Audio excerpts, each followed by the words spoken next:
जय हिंद साथियों, कैसे हैं आप लोग। आई होप के अच्छे होंगे। आपकी जो स्टडी चलेगी बहुत ही बेहतरीन चलेगी। तो आज के सेशन में बात करने वाले हैं क्लास 10 के, याद रखिएगा, केमिस्ट्री के चैप्टर 1 के बात करने वाले हैं। ठीक है, बहुत इंपॉर्टेंट क्वेश्चन बात करेंगे। याद रखिएगा, जितना ऑब्जेक्टिव क्वेश्चन इसमें होगा ना, वो सारे ऑब्जेक्टिव क्वेश्चन की बात करेंगे। तो आप लोग अभी तक क्लास को लाइक नहीं किए तो क्लास को लाइक कर देंगे और चैनल को सब्सक्राइब कर लेंगे। और बिना टाइम गवाए क्वेश्चन की तरफ बढ़ते हैं। देखिए, चैप्टर 1 का जो नाम है, याद रखिएगा, रासायनिक अभिक्रिया एवं समीकरण है। और इससे काफी सारे प्रश्न आपके एग्जाम में आते हैं। तो आप लोग अच्छे तरीका से इस प्रश्न को, इस चैप्टर को याद रखिएगा। ठीक है, और यह प्रश्न जो है 2025 में पूछा भी गया है, आपको पता होनी चाहिए। करे वह अभिक्रिया जिसमें उत्पादन के बनने के साथ साथ उष्मा भी उत्पन्न होती है, उससे क्या कहलाता है, आपको पता होनी चाहिए। उत्पादन भी बनेगा और साथ में उष्मा भी बनेगा। ठीक है, इसका मतलब होता है उष्मा क्षेपीय अभिक्रिया कहते हैं। क्या कहते हैं? उष्मा क्षेपीय अभिक्रिया कहते हैं, याद रखिएगा। और यह 2025 में पूछा भी गया है, याद रखिएगा। हम लोग जितना क्वेश्चन कराएंगे आपके एग्जाम के पॉइंट ऑफ व्यू से काफी बेहतरीन क्वेश्चन कराएंगे। तो सारे प्रश्न को अच्छे तरीका से, बेहतरीन तरीका से याद रखने का प्रयास करेंगे मेरे भाई, याद रखना है।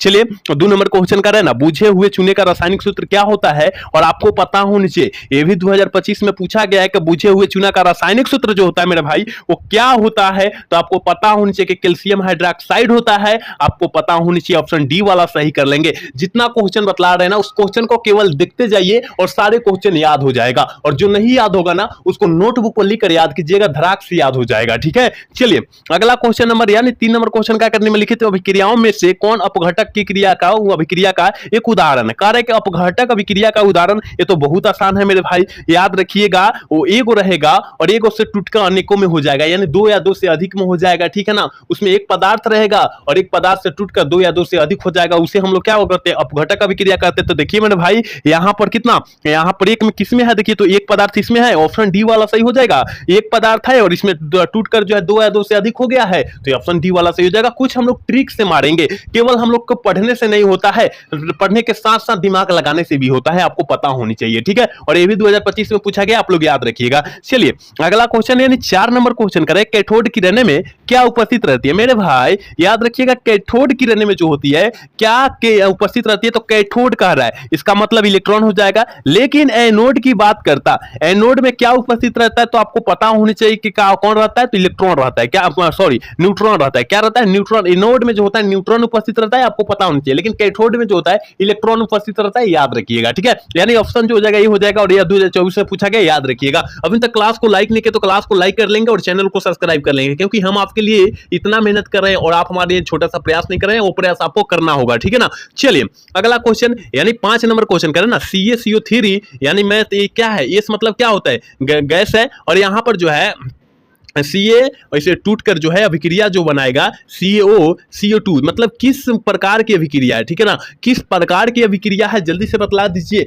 यह एगो है और यह एगो है और एक से अधिक टूट गया है, इसका मतलब जो है ये कौन सा अभिक्रिया का, अपघटक कहिए या वियोजन कहिए, अपघटक कहिए या वियोजन कहिए, यही बात हम बतला रहे थे। चलिए अगला क्वेश्चन की तरफ बात करेंगे, यानी 6 नंबर क्वेश्चन का निम्नलिखित में से कौन समीकरण संतुलित है। जल्दी से बतला दीजिए कि कौन सा समीकरण जो है संतुलित का उदाहरण है। आपको पता होनी चाहिए कि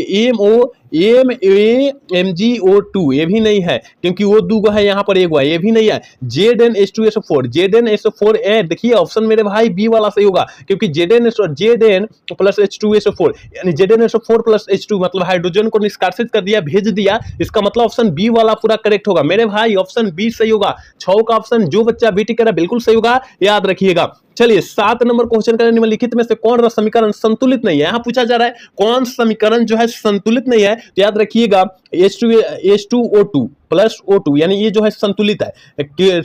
2KCl3 तो 2KCl ये भी भाई संतुलित है। H2Cl2 मतलब 2HCl, यानी ये भी संतुलित है। लेकिन इसका मतलब जो है ऑप्शन डी वाला संतुलित नहीं है, ऑप्शन डी होगा मेरे भाई। 7 का ऑप्शन जो बच्चा डी करा बिल्कुल सही होगा, याद रखिएगा।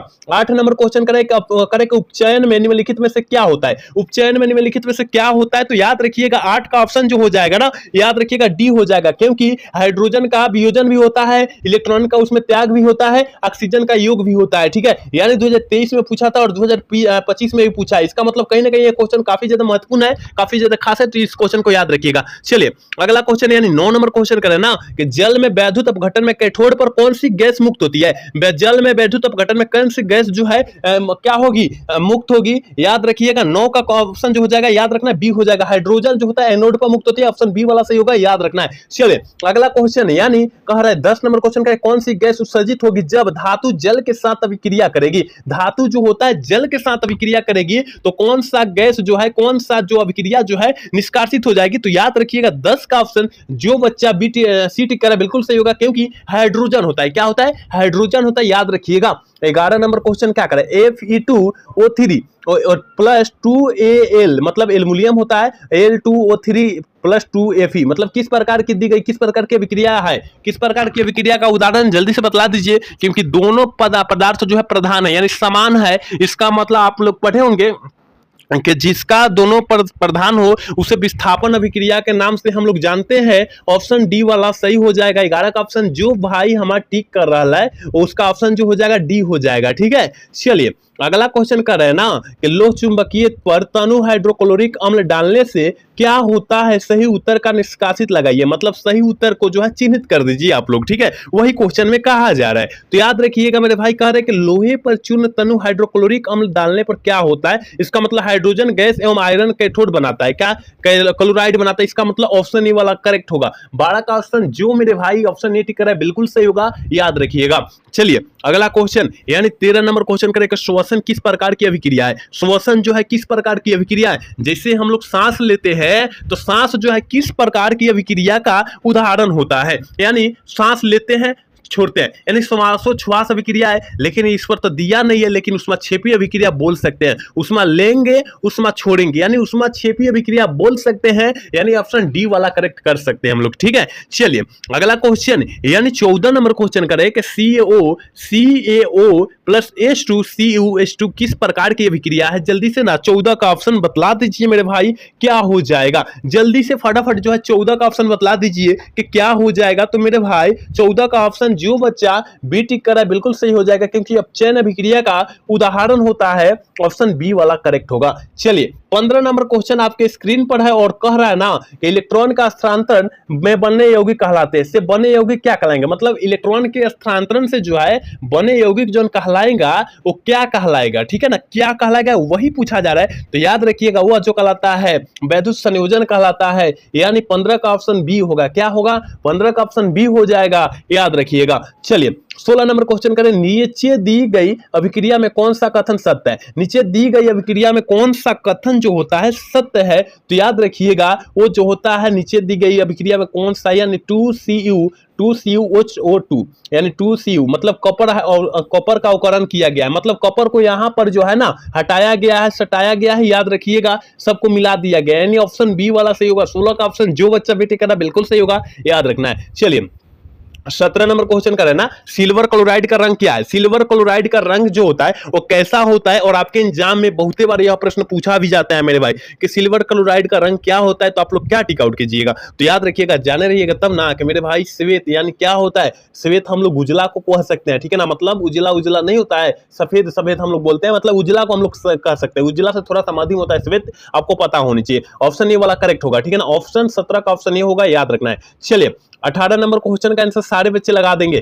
क्योंकि ये को अभिक्रिया है और एक अभिक्रिया से टूटकर दो या दो से अधिक भागों में बट गई है। इसका मतलब कौन सा अभिक्रिया का उदाहरण हो जाएगा आपको पता होनी चाहिए, फटाफट बतला दीजिए। 18 का ऑप्शन क्या हो जाएगा मेरे प्यारे, जल्दी से बतला दीजिए क्या होगा, क्योंकि हमने कुछ क्वेश्चन पहले ही बतलाया कि एक अभिक्रिया रहेगा और एक से टूटेगा और एक से अधिक हो जाएगा। इसका मतलब जो हो जाएगा अपचयन अभिक्रिया हो जाएगा। क्या, अपचयन अभिक्रिया हो जाएगा, याद रखिएगा। लेकिन अपचयन कहिएगा कि मेरे भाई अपचयन तो दिया नहीं है, लेकिन वियोजन तो दिया है ना, वियोजन तो दिया है ना, यानी दोनों हो जाता है, इसलिए ऑप्शन जो हो जाएगा ये हो जाएगा 18 का ऑप्शन जो भाई हमारा टिक कर रहा है ये बिल्कुल सही होगा, याद रखिएगा। चलिए अगला क्वेश्चन 19 नंबर क्वेश्चन करने के शाक सब्जियों को घटित होकर कंपोस्ट बना की अभिक्रिया का उदाहरण होता है। मतलब साग सब्जी जो होता है ना वो सड़ जाता है और विघटित कर कंपोस्ट एक खाद बनाते हैं। तो देखिएगा घर में जो है घेर घेर कर जो है उसमें खादर जैसा उसको जो है केचुआ जिसे हम कहते हैं केचुआ डालकर उसे जो है क्या करते हैं खाद बनाते हैं। उस खाद को कौन सा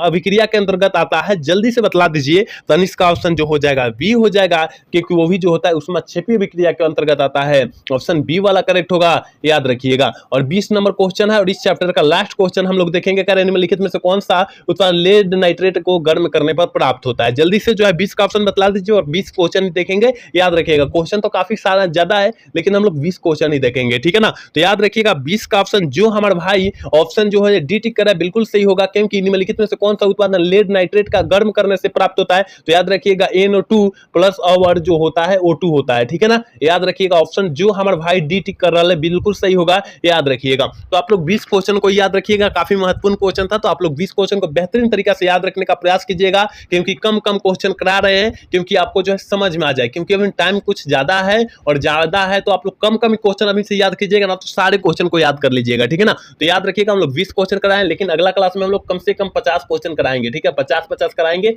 इससे कम नहीं कराएंगे, ठीक है ना। तो आज का क्लास जो है कैसा लगा, अगर अच्छा लगा होगा तो चैनल को सब्सक्राइब और वीडियो को लाइक करना तब लेगा। मिलता है अगला सेशन में। जय हिंद, जय भारत।